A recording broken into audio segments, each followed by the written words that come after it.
કે મેહુલ ચોકસી ભારત છોડીને વિદેશ ભાગી ગયો એ પહેલાં એણે કૌભાંડના જે પૈસા હતા એ સુરતમાં વસંત ગજેરા અને અન્ય લોકોને આપેલા હતા।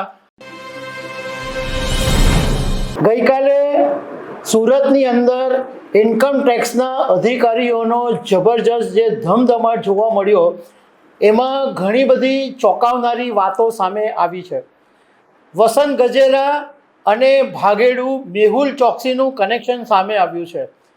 5 શહેરોના આઈટી અધિકારીઓનો કાફલો 16 સ્થળોએ મુંબઈ, બેંગ્લોર, સુરત બધી જગ્યાએ એક સાથે તપાસ કરવા માટે લાગેલો છે અને એક એવી વાત સામે આવી કે મેહુલ ચોકસી ભારત છોડીને વિદેશ ભાગી ગયો એ પહેલાં એણે કૌભાંડના જે પૈસા હતા એ સુરતમાં વસંત ગજેરા અને અન્ય લોકોને આપેલા હતા અને એના અનુસંધાનની અંદર ઇન્કમ ટેક્સના અધિકારીઓ સુરતમાં તૂટી પડ્યા છે। આખા 16 જગ્યાએ એક સાથે તૂટી પડ્યા છે અને ઘણા બધા દસ્તાવેજો વિગતો સામે આવી છે। તો આના વિશે તમારી સાથે વાત કરીશ। મારું નામ રાજેશ શાહ છે અને તમે જોઈ રહ્યા છો ગુજરાતના સૌથી મોટા ડિજિટલ ન્યૂઝ પ્લેટફોર્મ ખબરછે.com। પહેલાં તમને થોડી કૌભાંડની વાત કરી દઉં કે ગીતાંજલિ જેમ્સનો મેહુલ ચોકસી છે એણે પંજાબ નેશનલ બેંકની સાથે 15,000 કરોડ રૂપિયાનું કૌભાંડ કરેલું અને 2018માં એ વિદેશ ભાગી ગયો અને કૌભાંડ એવી રીતે કરેલું હતું કે બેંકોમાંથી લોન લીધેલી અને બેંકોમાંથી તમે લોન લો તો કંઈક ને કંઈક તમારે ગીરવે કે બતાવવું પડે। તો ડાયમંડના જે વેલ્યુએશન છે એ આ મેહુલે વધારે બતાવી દીધેલા।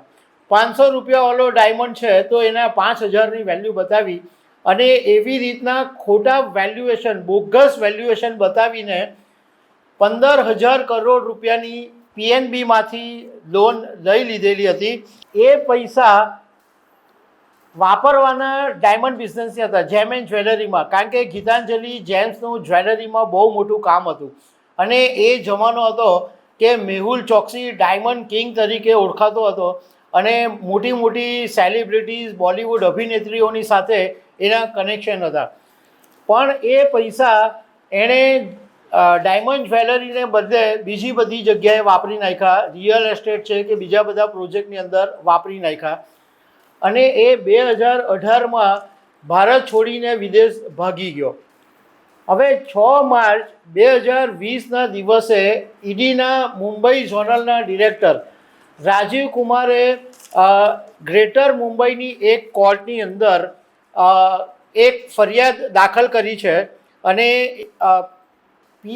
Prevention of money laundering act હેઠળ મની લોન્ડરિંગનો કેસ દાખલ કર્યો છે અને એનો જે કેસ નંબર છે 1105। હવે આની અંદર ચાર્જશીટમાં જે ચાર્જશીટ રાજીવ કુમારે દાખલ કરી છે એની અંદર સહ આરોપી તરીકે લક્ષ્મી ડાયમંડ, 45 અન્ય Lakshmi group of companies, Ashok Gajera, Vasant Gajera અને અન્ય ગજેરા બંધુઓને સહ આરોપી તરીકે બતાવવામાં આવેલા છે અને મેહુલ અને વસંત ગજેરાનું 7,080 કરોડનું પીએનબી ફ્રોડ જે છે એની અંદર આ સહ આરોપી બતાવવામાં આવેલા છે।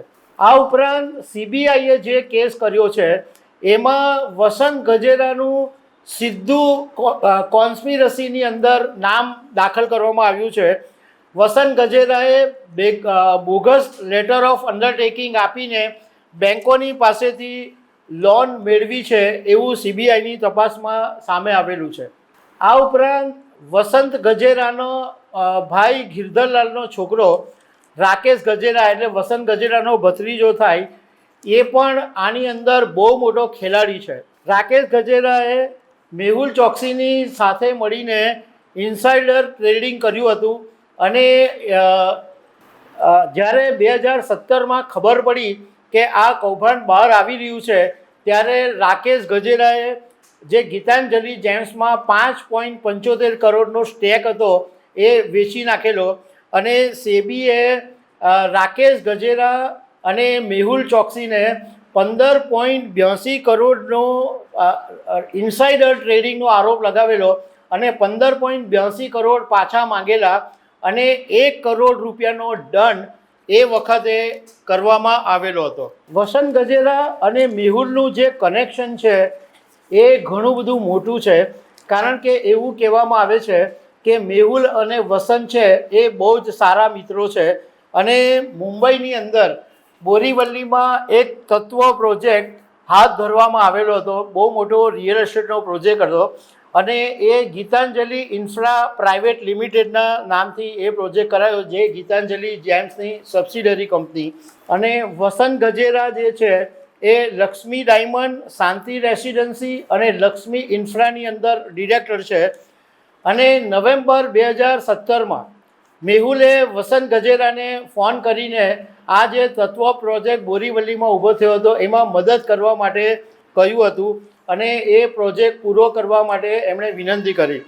2018ની અંદર જ્યારે પીએનબી કૌભાંડની તપાસ શરૂ થયા પછી આ મેહુલે પ્રોજેક્ટ ડેવલપમેન્ટના જે રાઇટ્સ હતા એ વસંત ગજેરાની લક્ષ્મી ઇન્ફ્રાને ટ્રાન્સફર કરી દીધા.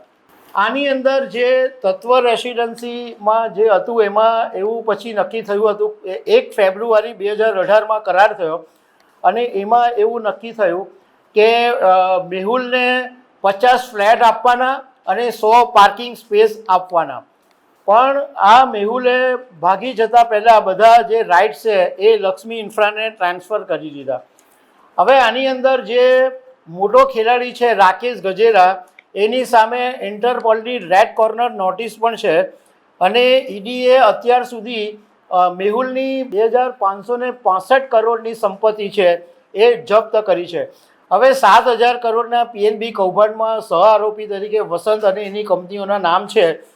તો લક્ષ્મી ઇન્ફ્રા પણ અત્યારે સ્ક્રુટિનીમાં છે અને એટલા માટે અત્યારે આ બધી તપાસો ઇન્કમટેક્સ કરી રહી છે કે આ જે બધા પૈસા, જે મેહુલના પૈસા હતા એ બધા ક્યાં ગયા, શું થયું, અને એ બધી તપાસનો જે ધમધમાટ છે એ અત્યારે ચાલી રહ્યો છે અને મોડી રાત સુધી આઈટીના અધિકારીઓ તપાસ કરી રહ્યા છે.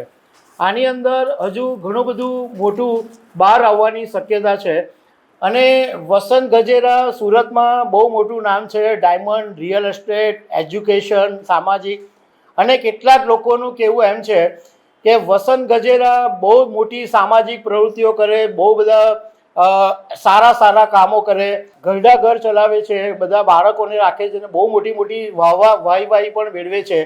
પણ આ તો એના જેવું છે કે સરકારના અને બેંકોના પૈસા લૂંટીને સમાજ સેવા કરે તો એનો શું મતલબ છે એવું લોકો પણ કહી રહ્યા છે.